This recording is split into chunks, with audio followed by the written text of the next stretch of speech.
Você é nova criatura. Teu nome está escrito no livro da vida.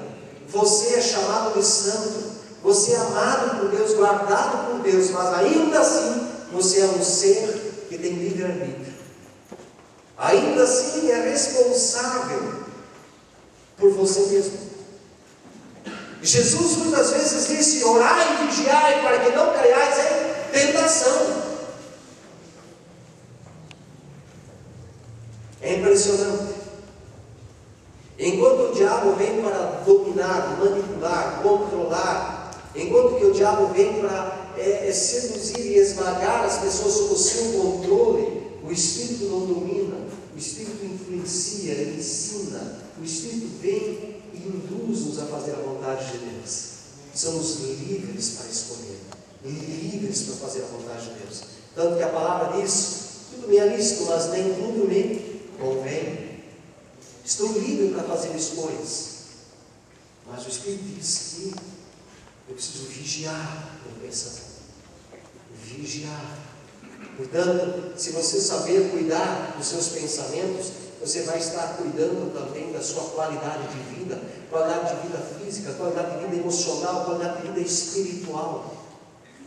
Em Provérbios capítulo 4, versículo 23 e 24 diz assim, acima de tudo, guarde o seu coração, pois dele depende toda a tua vida. Afasta da sua boca as palavras perversas, fique longe dos lábios a maldade, dos seus lábios a maldade. O coração aqui é sede de pensamentos, e a palavra diz: guarda os teus pensamentos, cuida deles, vigia-os, porque na verdade toda a sua vida, todo o curso da sua vida, das suas decisões depende da maneira como é guardado, vigiado o teu pensamento. E é impressionante, né? Nós podemos pensar milhares de coisas em poucos segundos. Não é verdade? Pensamento extraordinário no pensamento. Que grande responsabilidade, né? Grande responsabilidade. Cuidar do que você sente no presente é cuidar do seu futuro emocional. De quanto será feliz, de quanto será tranquilo, de quanto será próspero. Você se torna escravo, governado por aquilo que ocupa seu pensamento. Então tem que tomar muito cuidado, que a gente não pensa que pensa assim. E o inverso também é assim. O que nós pensamos nos influencia. Nosso corpo recebe todas as informações do Senhor. Por isso, em Lamentações, capítulo 3, versículo 21, o profeta diz: quero trazer à minha mente, à minha memória, aquilo que me dá esperança. Amém? Amém. Vamos falar juntos? Quero trazer à memória aquilo que me dá esperança. Aí Deus começa a nos ensinar a focar na nossa vida naquilo que nos traz vida, aquilo que nos traz benefícios, aquilo que nos traz saúde emocional, espiritual e física, aquilo que traz uma realidade vivencial, que dá sentido à vida. Vamos fazer uma avaliação rapidinha, só sobre esse assunto. Quando você levanta cedo e pensa assim: segunda-feira, que droga, tem que trabalhar tão cedo, que coisa horrível, que porcaria, né? Alguns palavrões mesmo sendo crentes. Ou você pode levantar e dizer assim: nossa, a misericórdia de Deus se renovou sobre mim novamente, vai ser uma segunda-feira de festa. Estou com saúde, estou bem, posso comer um pãozinho logo em seguida. Olha, posso até sentar aqui, vou escovar e tirar o bafo agora. Tenho o prazer de ter escova de dentro para escovar os meus dentes, e ainda tenho que me dentar para ser barato. Você entende, amados, a diferença? Você chega no seu emprego, vai no seu cansado, de novo tem que ficar fazendo essa rotina, estou preso, fico fazendo essas coisas, esse pessoal é chato, esse negócio aqui eu tenho que ficar aguentando também, tenho que sustentar a mulher, tenho que sustentar o filho, não posso, não tem mais nem dado para sair daqui. Você fica reclamando do teu emprego, ou você pode dizer, estou chegando no emprego, eis uma oportunidade para eu fazer a diferença nesse lugar. Eis a oportunidade para eu chegar aqui e ser bênção no reino. Olha, esse emprego pode ser uma ponte para uma coisa melhor na minha vida. Eu vou aproveitar as oportunidades que surgirem nesse dia para eu poder ser influência melhor nesse lugar. Está entendendo? Ou ainda, quando você conversa com as pessoas, ei, irmão, como é que está?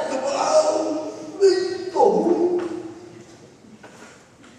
Está difícil. Está complicado. Eita, uma droga. Eu não aguento mais. Quero morrer. Né? Você só fala de problemas, só fala de coisas negativas, só vê o lado negativo, meu querido. Sabe, você está semeando no teu corpo, nas tuas emoções, na tua comunhão com Deus. Você está dizendo no mundo espiritual, para os anjos, para os demônios, para as pessoas e para Deus, que Deus não é suficiente na tua vida e que você é infeliz de maneira como Deus está cuidando de você, como Deus está te tratando. Você está declarando que Deus não te basta.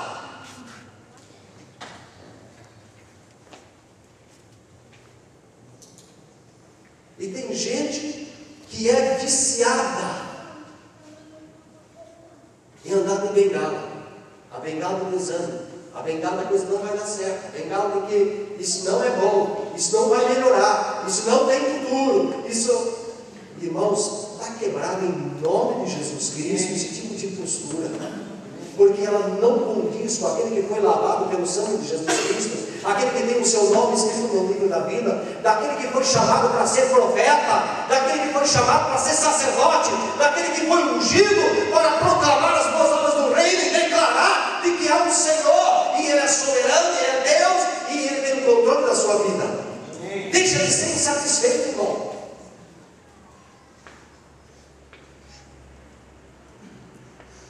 Vou trazer à memória aquelas coisas que o quê? Que me dão esperança. Cara, estou passando maior, mas o meu irmão está sendo unido a mim. Eu estou no maior, na maior pendura, mas o meu Deus é aquele que disse que suprirá todas as minhas necessidades em Cristo Jesus. Está entendendo? Eu declaro a palavra, e a palavra se torna rema, ela se torna real no meu coração. Sabe qual é o pior pensamento que a gente tem para trabalhar? É quando a gente é rejeitado. O duro é que quando você aceita a rejeição que você sofre de uma pessoa, e você a recebe no seu pensamento e acumula, você acaba se casando com esse sentimento. Você acaba dormindo com esse sentimento.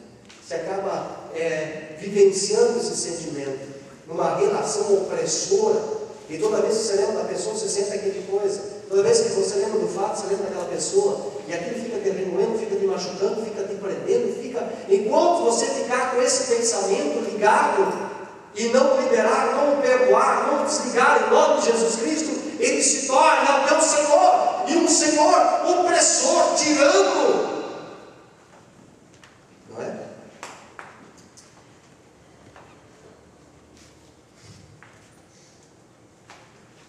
Será que Jesus está te tocando, irmão? Será que o Espírito de Deus está operando no teu coração nesse momento que o teu pastor está falando? Será que você está permitindo ser Deus dizendo assim: escuta, eu tenho vida de abundância para ti, eu tenho coisas extraordinárias reservadas para ti, eu tenho algo que te prometi, mas eu não consigo te entregar, porque o teu coração é um coração amargo, é um coração que está fechado. O pensamento é o universo daquelas ideias.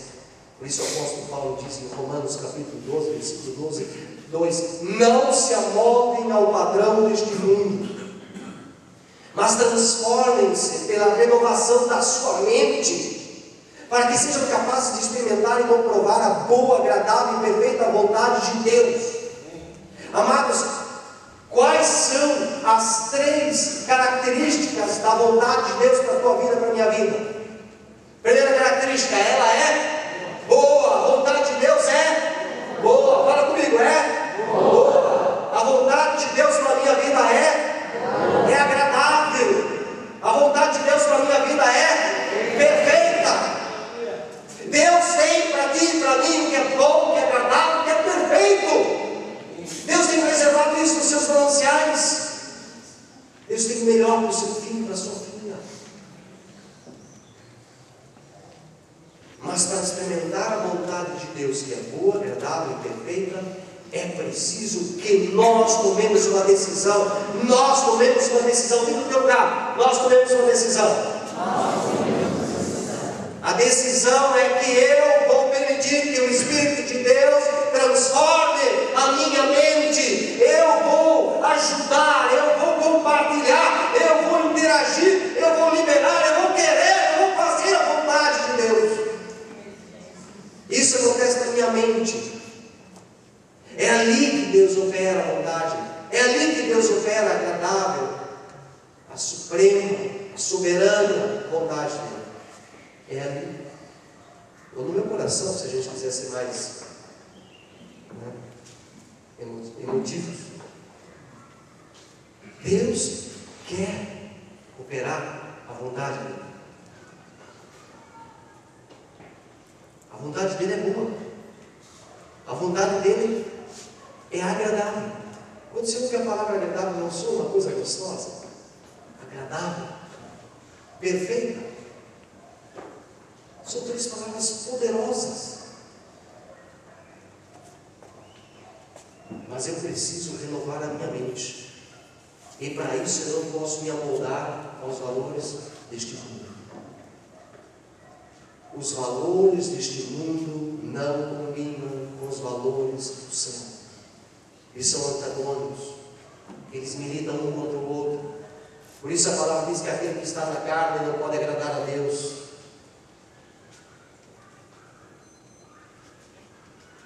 Os resultados para que a nossa mente seja encharcada pelo poder de Deus, a nossa mente experimente essa vontade de Deus, é preciso que aprendamos a não nos amoldar ao padrão deste mundo. Sabe quando as crianças vão na praia? Quem tem filhos pequenos ia para a praia deles? Nossa, só nós. Você lembra que você comprava aquele baldinho para eles ficar na areia? Lembra disso, né? Eles pegavam a areia molhada e faziam aqueles moldezinhos, né? A palavra diz, olha, a gente não pode ser essa areia que é moldada. Não podemos nos deixar moldar. E o mundo tenta nos manipular, tenta nos convencer do contrário, tenta nos dizer que as coisas de Deus não são tão boas. Por isso em Colossenses capítulo 3, no versículo 1 a 4, diz assim, portanto, se vocês ressuscitaram com Cristo, ou seja, se vocês nasceram de novo, ou seja, se vocês têm a mente de Cristo, se vocês têm o Espírito de Deus em vocês, portanto, se vocês ressuscitaram com Cristo, então procurem as coisas que são do alto, onde Cristo está sentado à direita de Deus. Versículo 2: mantenham o pensamento nas coisas do alto e não nas coisas terrenas, pois vocês morreram e agora a sua vida está escondida com Cristo em Deus. E quando Cristo, que é a sua vida, for manifestado, então vocês também serão manifestados com Ele em glória. Quem é que será manifestado com Ele em glória quando Ele voltar? Quem é que vai ressuscitar os mortos? Quem é que vai subir para os céus? Aquele que tiver o seu pensamento ligado em Cristo. Ele está plugado. Não é aquele que tem a sua mente nas coisas da terra, que tem as coisas plugadas no céu. Esse, diz a palavra, vai subir. Por isso a palavra nos diz que a gente tem que manter o nosso pensamento ligado, atado, colado com as coisas dos céus. Eu acho uma lição muito interessante lá em Atos dos Apóstolos capítulo 12, sobre o que eu estou falando, versículo 1 em diante. vida de Pedro. Diz as Escrituras assim em Atos 12. Nessa ocasião, o rei Herodes prendeu alguns que pertenciam à igreja com a intenção de maltratá-los. E mandou matar à espada Tiago, irmão de João. Vendo que isso agradava aos judeus, prosseguiu, prendendo também Pedro durante a festa dos pães sem fermento. Tendo prendido, lançou-o no cárcere, entregando-o para ser guardado por 4 escoltas de 4 soldados cada um. Herodes pretendia submetê-lo a julgamento público depois da Páscoa. Pedro então ficou detido na prisão, mas a igreja orava intensamente a Deus por ele. Na noite anterior ao dia em que Herodes iria submetê-lo a julgamento, Pedro estava dormindo entre 2 soldados, preso com 2 algemas, e sentinelas montavam guarda à entrada do cárcere. Repentinamente apareceu um anjo do Senhor, e uma luz brilhou na cela. Ele tocou no lado de Pedro e o acordou. Depressa, levante-se, disse ele. Então as algemas caíram dos punhos de Pedro. O anjo lhe disse: vista-se e calce as sandálias. E Pedro assim fez. Disse ainda o anjo: põe a capa e siga-me. E saindo, Pedro o seguiu, não sabendo que era real o que se fazia por meio do anjo. Tudo lhe parecia uma visão. Passaram a primeira e a segunda guarda e chegaram ao portão de ferro que dava para a cidade. Este se abriu por si mesmo para eles e passaram.